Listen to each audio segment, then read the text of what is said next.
Bonjour, chers frères et sœurs, bonjour à toi qui passera pour la première fois sur cet espace. Nous sommes les sœurs Gladys et Lily. Alors pour ceux qui sont déjà des habitués, sont au courant que voilà, la sœur Lily et moi allons venir déposer chaque semaine ce que le Seigneur nous donnera. J'ai été seule jusqu'à maintenant et le Seigneur a bien voulu que ma sœur jumelle, comme je l'ai souvent présentée, me rejoigne. Bonjour ma sœur. Bonjour ma soeur Gladys. Comment tu vas? Ça va par la grâce de Dieu. Bonjour. Bonjour Alors, ma soeur. ok. Alors si je Ça va. pouvais, afin que ceux qui ne te connaissent pas, n'est-ce pas, aient une petite idée de qui tu es, en une minute, est-ce que tu peux juste peut-être nous dire qui est la sœur Lily? Qui est Lily? S'il fallait qu'elle nous parle d'elle, mais en une minute. Quel est le mot ou la phrase qui définit Lily? Que le Seigneur soit béni. Merci ma soeur. Lily est une servante de l'Éternel à qui Dieu a donné un message particulier. Et aujourd'hui, le Seigneur, dans sa grâce, dans son amour, a permis que ma soeur Gladys et moi commencions cette série d'exhortations et de soutien spirituel au travers de cet espace Jésus-Christ à nous. Voilà, maman, ce que je peux dire. Merci, ma sœur. Merci, sois bénie. Alors, je vais te laisser recommander ce moment entre les mains du Seigneur, ma sœur Lily. Gloire au Seigneur. Prions, ma soeur. Éternel Dieu des armées, nous te bénissons, nous t'exaltons, toi notre Dieu, à qui il a plu de nous faire la grâce de venir nous tenir, Seigneur, devant ton peuple, afin, Seigneur, d'apporter ce message. Père, nous te demandons d'utiliser nos bouches, non pas pour la gloire d'un être humain, mais pour la gloire de Jésus-Christ, le seul berger de nos âmes. Seigneur, nous voulons que ton Esprit Saint utilise, Seigneur, le vent qui est un de tes serviteurs afin d'emmener ce message à qui de droit, Seigneur. Dispose les cœurs à recevoir le contenu, Seigneur, et non, Seigneur, la forme. Que cela, Seigneur, puisse porter du fruit dans le cœur de tout un chacun, en temps et en heure que toi, Seigneur, tu auras choisi. Nous bénissons ton nom au milieu de nous. Au nom de Jésus-Christ, nous avons ainsi prié. Et nous disons Amen. Amen, amen, amen, amen. Alors, sans plus attendre, ma bien-aimée, nous allons aborder un thème. Alors, un thème, il faut dire que cela fait plusieurs semaines que le Seigneur t'avait mis cela à cœur. Alors, ça concerne les femmes de pasteurs. Ça concerne les femmes Amen. de serviteurs dans l'Église. Et le titre donc de cette première partie est donc Femme, qui es-tu et quelle est ta mission? Mais le principal titre c'est Femme de pasteur, tueuse silencieuse. Ah oui, ah là, je vois déjà peut-être des personnes qui vont se dire, mais comment ça, tueuse silencieuse? Alors, au courant, n'est-ce pas, de tout ce qui va être dit, je pense que ils vont se faire petit à petit une idée. Et ma sœur, je pense qu'il est important de rappeler quelque chose, c'est que nous n'avons pas la prétention de prendre la place d'un pasteur ou d'un évangéliste, parce que depuis un certain temps, il y a des personnes qui m'écrivent et qui me demandent si je suis devenue un pasteur ou si je suis en train si je suis en train, n'est-ce pas, de prêcher. Alors, qu'est-ce qu'on peut leur dire? Je préfère te laisser répondre à ça. Gloire au Seigneur. Malheureusement, nous arrivons à des temps où la critique, hein, au lieu d'être positive, elle devient de plus en plus négative. Nous n'avons pas la prétention d'enseigner qui que ce soit. Nous sommes, comme je l'ai dit tantôt, des servantes de l'Éternel. Et Dieu, dans sa souveraineté, décide de qui et de quand il veut pour utiliser afin d'apporter un message. Et nous avons été, par la grâce de Dieu, par rapport à ce thème, choisi, mandaté par le Saint-Esprit afin de pouvoir emmener un message qui, et pourtant, fait tant de tapage, mais personne peut-être je ne sais pas, par peur de représailles, n'ose aborder, n'ose soulever. Et Dieu se choisit des vases disponibles à qui il a donné une force, un courage et une foi afin que ce message passe. Comme je le dis souvent, hein, quand l'Éternel parle, c'est qu'il y a un besoin quelque part. Donc, pour ceux qui vont nous qualifier ou de tout ce qu'ils veulent, nous vous demandons humblement, par la grâce de Dieu, de d'abord écouter et que le Saint-Esprit puisse vous éclairer. Évitons d'agir souvent dans la précipitation, dans la chair, parce que nous sommes fanatiques de tel ou tel pasteur, mais plutôt en tant que serviteurs du Seigneur, écoutons et analysons et laissons le Saint-Esprit nous éclairer. Amen. Gloire à Jésus. Amen, ma sœur. Alors, je pense il y a une chose importante qu'on va essayer, n'est-ce pas, d'apporter comme éclaircissement. Moi, je vais te demander, ma sœur, pourquoi le titre Tueuse silencieuse, femme de pasteur, tueuse silencieuse. Et il faut dire que ce titre, il est au singulier. Alors, pourquoi au singulier? Amen. Alors, je bénis Dieu pour ce titre. Même moi-même, quand le Seigneur me l'a mis à cœur, j'ai dit, papa, qu'est-ce que ça veut dire? Mais le Seigneur, que la gloire revienne à Dieu. Pourquoi on parle aujourd'hui de femmes tueuses silencieuses? D'abord, le choix du singulier, c'est que nous n'indexons pas des personnes spécifiques. Dieu s'adresse d'une façon générale à toutes les femmes. Et nous sous-entendons même par là à tous les chrétiens, hommes ou femmes. Mais là, spécifiquement, nous parlons aux femmes parce que nous avons été mandatés par le Seigneur pour parler de la femme, pour révéler cette identité, ce pouvoir, ce caractère que Dieu a mis en cet être, que nombreux vont catégoriser de faible, mais qui, dans le fond, n'est pas la vision de Dieu. Donc, voilà pourquoi aujourd'hui, nous allons commencer par détailler les faits qui vont expliquer ce titre de femme tueuse. Ok, ma soeur. Alors, nous allons donc commencer par le tout premier sujet de la semaine concernant donc ce très grand thème. Alors, femme, qui es-tu et quelle est ta mission? Alors, cette femme servante qui est, on part sur le principe que c'est une servante, alors qu'il se retrouve un jour épouse de serviteur. Alors ce serviteur, ça peut être un pasteur, c'est un évangéliste, un apôtre, un prophète, voilà. Et ou aussi, ma soeur, parce qu'on a aussi tablé là-dessus, malheureusement. Alors elles, ce ne sont pas des femmes légitimes, mais ce sont, d'autres disent maîtresses, ou alors tout simplement pour faire encore, comme on dit entre guillemets, un peu joli, des concubines, n'est-ce pas, de prêtres, de ceux-là qui sont censés ne pas avoir de femmes. Mais malheureusement, il y a beaucoup de femmes qui ont vécu et qui vivent dans l'ombre, n'est-ce pas, d'un prêtre qui a gravi les échelons en devenant peut-être aujourd'hui un évêque ou un cardinal. Oui, c'est un sujet tabou. Alors, cette femme-là aujourd'hui, c'est à elle que nous parlons. Alors, ma sœur, qui est cette femme et quelle est sa mission? Gloire au Seigneur. La femme dans la vision de Dieu, nous avons le livre de Genèse, le verset 2.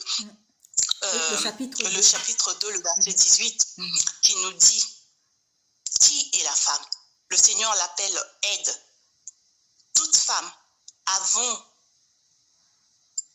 disons, déjà en tant que maman, on a des valeurs que nous devons inculquer à nos filles. Et chemin faisant, par la grâce de Dieu, le Saint-Esprit, qui est le meilleur enseignant, va nous enseigner la révélation cachée dans la femme lors de la création. Et chaque femme doit savoir ce pourquoi elle a été créée. Le Seigneur va créer donc le premier ministère qui est le mariage. Et dans ce mariage, il va donner une grande charge à la femme. Non seulement il va donner une grande charge à cette femme, mais il va aussi équiper cette femme pour pouvoir réussir dans cette mission, pour pouvoir être en mesure de porter cette charge. Donc la femme, à l'image de Dieu, est une femme forte. Le livre de Proverbes 31 que Dieu nous a donné aussi est le socle, dépeint parfaitement la vision que Dieu a de cet être qu'il a créé après l'homme. Et chaque femme se doit de se revêtir de ce que Dieu a dit d'elle. Comprendre ce que tu es va faciliter ta mission sur terre. Parce que oui, mes sœurs, nous avons une mission. Non seulement en tant que femme, mais en tant que maman. Et plus loin, dans le sens où nous avons donné à l'humanité un sauveur. Donc, nous sommes des mamans. Et qui dit maman, dit cœur, dit amour, dit pardon, dit supporter. Voilà, ma sœur, ce que je pouvais dire en quelques mots concernant l'identité de la femme. Oui, donc c'est très important pour nos sœurs chrétiennes, hein. Il faut, si je dois résumer peut-être en une phrase, que chaque chrétienne d'abord, et de façon générale, chaque chrétien devrait savoir qui il est pour le Seigneur. Amen. Et comme nous nous adressons ce soir donc aux femmes, il y a beaucoup de femmes qui ne savent pas en réalité déjà ce qu'elles valent. Donc dans le Proverbe 31 verset 10, hein, ma sœur, si je peux juste le lire, une femme courageuse, qui la trouvera? Voilà, elle a Alléluia. plus de valeur que les bijoux. Elle a plus de valeur que les bijoux. Alléluia. Comme pour dire que la femme a plus de valeur que tous les biens de ce monde, ma sœur. Alléluia. Donc, Alléluia. étant donné qu'on s'adresse à cette femme peut-être de serviteur de Dieu, ou à cette femme esclave, parce qu'il faut dire que celles par exemple qui sont dans l'ombre et qui peuvent pas dire au monde entier que regardez, je vis, j'aime cet homme-là qui malheureusement pour moi a choisi, n'est-ce pas, de devenir un prêtre, et que là où il est prêtre, on a demandé qu'il ne puisse pas avoir de femme. Alors aujourd'hui qu'elle sait que pendant des années peut-être elle a vécu dans le péché, parce qu'il faut le dire, ne pas être porté au devant de sa famille, au devant du monde, pas un homme qui dit nous aimer, et que cet homme-là nous présente comme étant sa femme, ça veut dire que il y a un problème, ma sœur. Effectivement, ma soeur, il y a un gros problème. Parce que quand on aime, on n'a pas honte, au contraire, on est excité de dévoiler au monde tout entier cet amour que nous avons. Alors maintenant, il peut arriver, et c'est sûrement le cas, que la société qui est régie par des lois nous pousse deux fois à agir autrement, ou nous pousse à agir dans le sens contraire de notre foi. D'où vient alors la question, qu'est-ce qui importe à l'homme? Là, je parle de l'homme avec grand H. Est-ce la volonté de Dieu ou la volonté des hommes? D'où, ma sœur, certains compromis auxquels nous assistons. Parce que l'homme se pose des questions vis-à-vis de la société, au lieu de se remettre en question vis-à-vis de son Créateur.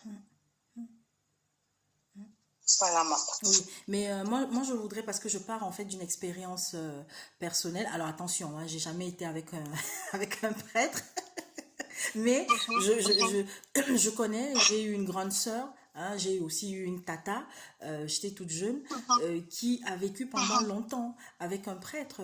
Et alors ce qui est marrant, c'est que en fait, tout le monde, en fait, l'église le savait que ce prêtre-là, il sortait avec des fidèles de l'Église, en tout cas des fidèles, voilà. Et que, par exemple, ma grande sœur, là, dont je parlais aussi, elle a eu des enfants avec quelqu'un qui vraiment avait un rang élevé au sein de la hiérarchie de l'Église catholique. Et ils ont eu des enfants. Alors, la famille, qui aussi se présentait comme étant une famille fervente dans la foi. Tu sais ce que ça veut dire lorsque je dis fervente dans la foi, enfin la foi catholique. Donc voilà, mais tout, en fait, le quartier le savait, la famille le savait. Mais moi, ce que je me demandais toujours, c'était mais attends, comment se fait-il, étant donné que on sait dans la parole que ce type de relation déjà c'est interdit, mais en plus de ça, c'est quelqu'un qui a prêté serment qu'il va faire preuve de chasteté. Et alors pour finir, il y a par exemple ma tata un jour, pendant qu'elle allait, parce que je parle de deux personnes, alors la tata, un jour elle allait retrouver son amant, parce qu'il faut dire il faut appeler un chat, hein, son amant prêtre, et bien elle s'est fait mordre sur la route par un serpent. Et ma soeur, je peux te dire que c'est comme ça que sa mort est venue, quelques jours après, mais vraiment. Et bon, et puis l'autre grande sœur, alors le père de ses enfants, ce monsieur-là qui avait un rang d'évêque, si je ne me trompe pas, et bien lui un jour, bon, malheureusement, il est mort dans un accident, mais vraiment de façon, de façon terrible, quoi. En fait, et on a souvent remarqué que les femmes qui sortent avec, justement, d'abord je veux parler de ceux qui viennent de cette religion-là, elles finissent souvent mal où ils finissent souvent mal. Donc voilà, ma soeur, je ne sais pas si tu avais quelque chose à ajouter. Après, on va maintenant rentrer aussi dans la seconde partie de l'émission d'aujourd'hui. Je ne sais pas si tu voulais ajouter quelque chose par rapport à ce que je disais. Par rapport à ce que tu viens de dire, ce que tu viens de dire là, c'est ce fait-là, ma soeur, tu peux, je sais que il y en a qui vont peut-être nous écouter ou qui nous écouteront. Nombreux vont se retrouver. Ma sœur, ce n'est pas un secret. Nous savons ce que ces prêtres ont fait et continuent de faire. Ce scandale-là a été révélé. Et comme tu l'as dit, la mort terrible de cette sœur, hein, la Bible nous dit, hein, le salaire du péché, c'est la mort. Nous savons qu'il y a des enfants qui souffrent le martyre. Il y en a qui au moins ont eu cette grâce de connaître ses pères, mais il y en a d'autres qui jusqu'à aujourd'hui ne les connaissent pas. Et c'est triste, c'est une triste réalité, mais ma soeur, tu peux pas imaginer que à l'heure où je te parle, ça continue, ces pratiques-là continuent. Elles continuent aux yeux et aux yeux de tout le monde. D'où nous parlons de ces tueuses-là. Ces femmes-là qui sont silencieuses, ces familles-là qui sont silencieuses, qui accompagnent lentement et sûrement, hein, ces personnes-là à la mort. Que Dieu soit béni.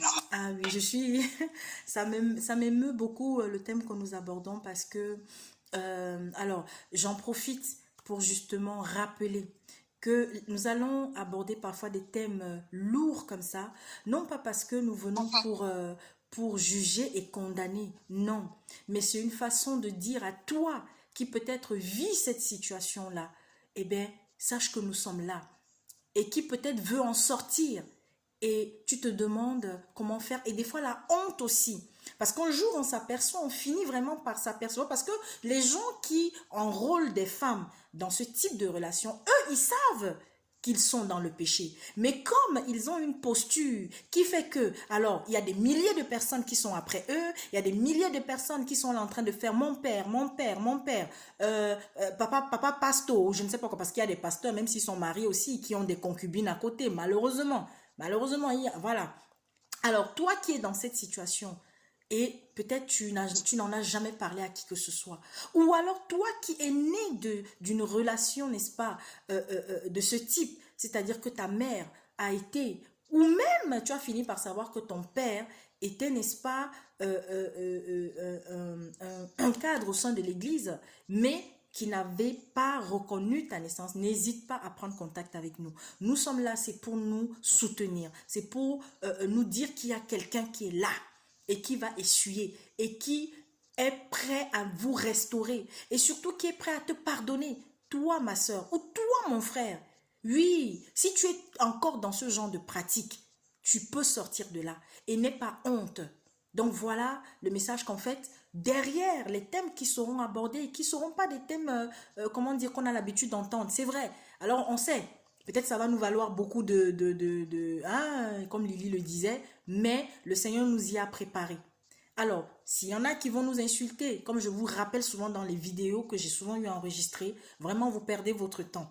S'il y en a qui vont nous maudire, sachez que ce n'est pas nous que vous allez maudire. Et comme on ne peut pas maudire Dieu, donc nous ne sommes pas là pour ça. Si vous avez le droit de faire des critiques, vous avez le droit de faire des remarques, c'est votre droit absolu, mais que ce soit des critiques constructives. Alors, ce qui m'amène donc aujourd'hui à dire, ma sœur, à poser la seconde question de cette émission, le pourquoi. Pourquoi ce silence donc d'un certain nombre de femmes, de pasteurs, de femmes, de serviteurs de Dieu, connus même à travers le monde, qui gardent silence alors qu'elles savent que ce que leur mari est en train de faire, par exemple, faire payer la dîme aujourd'hui, alors qu'elle a fini par découvrir que la dîme n'est plus d'actualité pour nous les chrétiens, qui avons reconnu Jésus-Christ. Alors, elle sait cela, mais elle se tait. Pourquoi est-ce que celle-là, qui voit son homme en train de faire soi-disant de la multiplication d'argent, comme je suis tombée dernièrement sur une vidéo, où aujourd'hui, dans des églises, il y a aujourd'hui des gens, des pasteurs qui multiplient, qui disent qu'ils multiplient par miracle l'argent et qu'ils distribuent à des gens. Ma sœur, pourquoi est-ce qu'elle garde silence? Gloire au Seigneur. Les raisons, ma soeur, sont tellement énormes. Il y a beaucoup d'enjeux. Hein. Et même les faits sont tellement gravissimes, ma soeur. Tu ne peux pas imaginer ces femmes-là, c'est des cuveuses de secrets. Mais ma soeur, c'est vraiment le mot tueuse en vaut la peine. Nous ne parlons pas des tueuses physiques, hein, mais ce sont des gens qui tuent hein, de par leur silence. Ma soeur, tu ne peux pas imaginer qu'il y a des femmes qui vivent des situations où elles savent que ce pasteur, ce frère, cet enseignant, ce prophète, cet archevêque, cet archibishop, ou je ne sais quoi, ajouter les dénominatifs, les dénominatifs que vous voulez, vit dans une vie de bestialité sexuellement. Elle le sait, elle le voit, elle le vit. Elle est même en train d'accompagner cet homme. Mais elle ne peut pas parler parce qu'en retour, elle va recevoir des représailles. Elle a du chantage vis-à-vis de ses enfants, vis-à-vis de sa famille, vis-à-vis d'elle-même. Donc, elles sont retenues captives hein, à cause des représailles. Et pourtant, deux fois, elles osent. Ou encore, il peut arriver qu'il y ait des compromissions qui peuvent se faire dans ce couple-là. Le monsieur peut décider que la femme change de lieu de résidence parce que la honte est tellement énorme. Hein. L'Église est souvent aussi complice. Hein. L'Église est souvent aussi complice parce que ces choses-là, deux fois, ça se fait au vu et au su de tout le monde. Parce que ces pasteurs-là sont tellement devenus influents. Hein, entre autres, c'est des gens qui baignent aussi dans la politique. Et donc, tu ne peux rien dire. Si tu oses ouvrir ta bouche, c'est la mort qui t'attend. Donc, il y a des intimidations gravissimes. Et ces femmes-là aussi, deux fois, à leur tour, pour se voiler un peu la face, pour essayer un peu de fuir cette réalité qui est tellement lourde et sale, elle se crée aussi une espèce de vie hein, d'adultère. Elles vont se réfugier auprès des jeunes hommes et peut-être même des collaborateurs hein, de leur mari pour pouvoir trouver une consolation. Et nombreuses, ma soeur, tu ne peux pas imaginer, finissent par devenir même alcooliques. Elles prennent même des substances enivrantes pour pouvoir fuir cette réalité. Et les faits sont tellement énormes et les enjeux sont tellement grands qu'il y en a qui vont rester dans un mutisme, mais tellement solide. totale. Et il y a aussi, maman, il ne faut pas le nier, ces honneurs, cette vie d'opulence. La gloire du monde. La gloire du monde, savoir qu'on est la femme du pasteur, on a derrière soi toute une équipe qui se soumet à nous. C'est des choses auxquelles elles vont continuer, elles vont commencer à s'accrocher. Mais la question est de savoir à quel prix. Parce que vous êtes des mamans, vous avez eu des enfants dans ce foyer. Vous pensez à vous aujourd'hui, est-ce que la conséquence, vous y réfléchissez? Parce que veut pas, la nature, même comme la Bible dit, ne nous enseigne-t-elle pas? On dit, il y a un adage qui dit que tout se paie ici-bas. Vous, aujourd'hui, vous vivez dans ce semblant de bonne vie. Vous êtes posé la question de savoir quand serait-il pour vos enfants, vos petits-enfants. Donc, les enjeux, ma sœur, sont tellement énormes. Et voilà pourquoi elle préfère se taire. Elle préfère se taire pour essayer de maintenir ce faux semblant de vie maquillé de tout ce maquillage qu'on peut voir, de tout cet accoutrement qu'on peut voir en les voyant. Ça va créer même de l'envie vis-à-vis de certaines sœurs. La femme du pasteur, elle s'habille bien. La femme du pasteur, elle se maquille bien. Mais s'il faut que nous dépouillions ces choses-là, nous verrons à l'intérieur des femmes meurtries, des femmes dévastées, des femmes déchirées, des femmes qui seraient prêtes à mourir. Mais deux fois, la pression, deux fois, les attaques vont les maintenir là. Parce qu'elles savent que si j'ose parler, je vais détruire tout. Mais je voudrais aussi, peut-être, tu me diras si tu es d'accord avec moi ou pas. Il y a aussi, n'est-ce pas, le fait aussi que certaines, n'oublions pas, étaient les fidèles au départ de ces pasteurs-là, dans leur début. Elles les ont épaulées dans la mission, elles les ont accompagnées et qu'elles étaient vraiment aussi sérieuses dans ce qu'elles faisaient parce qu'elles savaient qu'elles étaient l'aides de cet homme-là. Mais au bout de quelques années, alors peut-être qu'il y en a aussi, ma soeur, qui ne savait pas que le monsieur est peut-être allé, alors il lui dit un jour, je vais faire un voyage en Inde, je vais faire un voyage au Bénin, je vais faire un voyage au Nigeria, parce que n'ayons pas, on le sait aujourd'hui, il y a des pays aujourd'hui où il y en a qui vont pour aller puiser ce qu'ils vont puiser et venir soumettre de façon mystique et psychologique aussi tout un ensemble de personnes. Alors ces femmes-là, justement, il y en a qui au départ, elles ne savaient pas que cet homme allait prendre ce chemin-là. Effectivement, c'est vrai. C'est vrai qu'il y en a qui se sont laissés surprendre par les mauvaises fréquentations aussi de leur mari qui, de fil en aiguille, les ont conduits à pouvoir pactiser avec l'ennemi. Mais il y en a aussi, maman, elles sont consentantes parce que c'est des femmes aussi un peu gourmandes, on va le dire.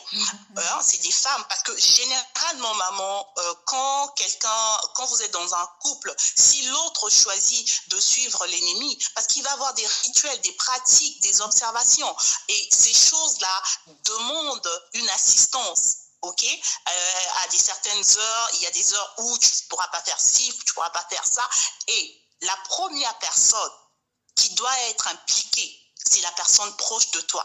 Et voilà pourquoi ces femmes-là, elles sont quelque part, pas toutes, je le spécifie bien, pas toutes, mais celles qui sont consentantes, elles savent dans quoi elles se sont fourrées au prix de la gloire.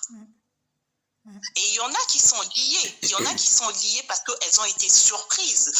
Deux fois, tu arrives, ton mari te ramène quelque chose, il dit, bon, voilà, on y est. Mais ma soeur, je pense que jusqu'à preuve de contraire, tu as ta liberté, tu as le droit de choisir. Le choix te revient, qu'il soit lourd, qu'il soit léger, mais Dieu nous a donné cette capacité de pouvoir faire un choix. Quelles que soient les conséquences, nous devons assumer les choix que nous faisons. Surtout que le salut, il est individuel au final. Voilà, ma soeur, sois bénie, maman. Hein? D'accord. Voilà. Alors, Donc, je voulais, il y a quelque chose qui me titille un peu sur la langue. Est-ce que aussi le fait que dès le départ, il y a le fait qu'on ait, n'est-ce pas, à mener aussi la femme. On est dit à la femme d'être soumise à l'homme. Parce qu'il y a cette notion de gloire à soumission. Jésus. Il y a cette notion de soumission aussi. Le fait que Exactement, ma soeur. il y a beaucoup qui, je sais pas, mais soit alors, je sais pas comment elles comprennent le mot soumission. Exactement. Voilà, est-ce que le fait justement qu'on ait dit à celle-là, alors il y a beaucoup qui ressortent tout le temps le passage de notre bien-aimé Paul, hein, en disant que la femme, elle doit rester silencieuse, la femme ne doit pas parler, mais jusqu'où est-ce qu'on peut garder silence? Oui, maman, que Dieu te bénisse d'avoir soulevé ce côté-là. Mais Dieu nous permettra de détailler ce point-là en long et en large. Mais ici, ce que je voudrais déjà dire, ma soeur, celui qui nous connaît mieux, c'est Dieu. Celui qui nous combat encore fortement, c'est l'ennemi. Pourquoi? Parce que l'ennemi a travaillé avec Dieu. Il connaît ce qu'il a raté et il connaît ce que nous allons recevoir. Donc, il travaille d'arrache-pied pour pouvoir faire que nous échappons, que nous soyons comme lui. Mais gloire au Seigneur. Le Seigneur nous tiendra toujours la main parce que c'est une promesse qu'il nous a faite. Donc, ma soeur, la soumission, c'est un thème que très peu appliquent dans un sens de domination, dans un sens d'esclavagisme. Nous, les femmes, il est certes vrai que nous devons être soumis à nos maris. Mais qu'est-ce que ça veut dire? Ça ne veut pas dire que tu ne parles pas, ça ne veut pas dire que tu ne réfléchis pas, ça ne veut pas dire que tu n'es rien. Voilà, dans le fond, c'est ça. Toutes les fois que nous osons élever la voix pour dire quelque chose, pour donner un point de vue, si ce point de vue n'aborde pas dans le même sens que la personne, ici je parle en l'occurrence de l'homme, on va nous rappeler ce mot. Ce que moi je pense qui est une façon de mater, hein, de mater la femme. Nous sommes des femmes soumises, mais nous sommes des êtres intelligents, parce que c'est Dieu qui nous a créés. L'intelligence que le Seigneur nous a donnée, à la différence de l'animal qui a l'instinct, c'est pour que nous l'appliquions, pour que nous puissions observer et que nous donnons notre point de vue. Non pas pour nous égaler à l'homme, non, mais souvent peut-être pour le ramener à l'homme. Ce point est très capital, maman. Tu peux imaginer qu'il y a des femmes de pasteurs qui ne peuvent même pas rester à côté de leur mari, qui ne peuvent même pas lever les yeux pour regarder le mari. Et même quand ils sont dans l'intimité, il y a des choses qu'une femme ne peut pas faire à son mari parce que, on va dire, tu as vu Sarah appeler Abraham Seigneur, je suis ton Seigneur. Mais Sarah appelait Abraham Seigneur dans le bon sens de l'amour. Et non parce que Abraham ou Sarah, non parce que Sarah était l'esclave d'Abraham. C'était pur et simplement par amour. Voilà ma soeur, pour ne pas trop étayer, rentrer dans le sens de la soumission qui constitue aussi un thème, je vais m'arrêter là. D'accord, ma soeur, je pense que pour aujourd'hui, on va justement marquer un stop et rappeler hein, qu'encore, nous n'avons pas abordé ce thème pour lancer les pierres à celles qui sont dans ces situations-là, mais surtout pour leur dire qu'il y a une issue, qu'il y a quelqu'un qui est Amen. là pour recueillir leurs larmes. Parce que nous savons aussi que Amen. ces femmes sont des femmes courageuses. Attention, ces femmes-là qui ont accepté être, n'est-ce pas, aussi des concubines pendant des années, ou qui le sont encore aujourd'hui. Et c'est un message pour toi, jeune fille. Oui, parce que pour Alléluia. les aînés, elles sont déjà passées par là. Mais pour toi, jeune fille, qui est peut-être en ce moment en train d'être draguée au sein de ton assemblée par le pasteur, dis non. Pour toi, jeune femme qui est en train d'être abordée par le prêtre, ce prêtre qui te dit non, passe à mon bureau demain, je voudrais te voir. Mon frère, ma soeur, n'y va pas seul.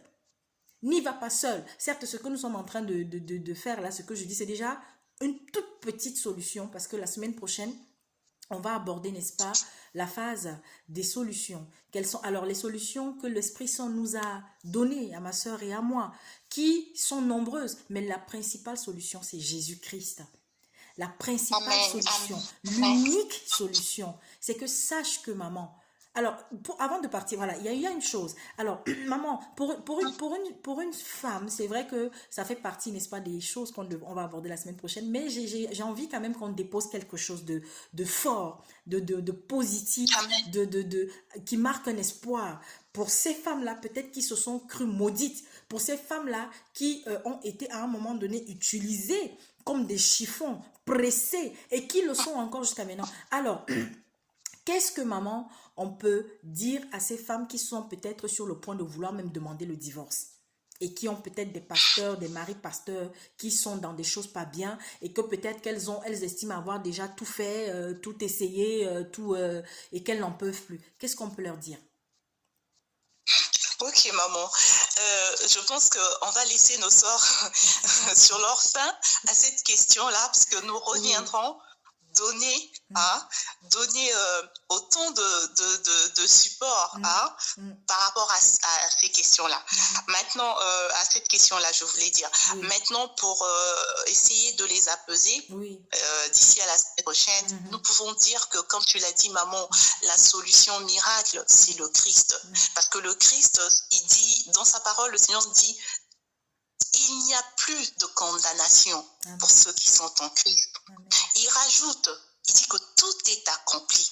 Alors toi qui te sens incomprise, toi qui te sens au bord du gouffre, toi qui te sens prisonnière du mari que tu as aimé, qui au final s'est transformé en gourou, en léviathan, en dictateur, au point où tu ne le reconnais plus.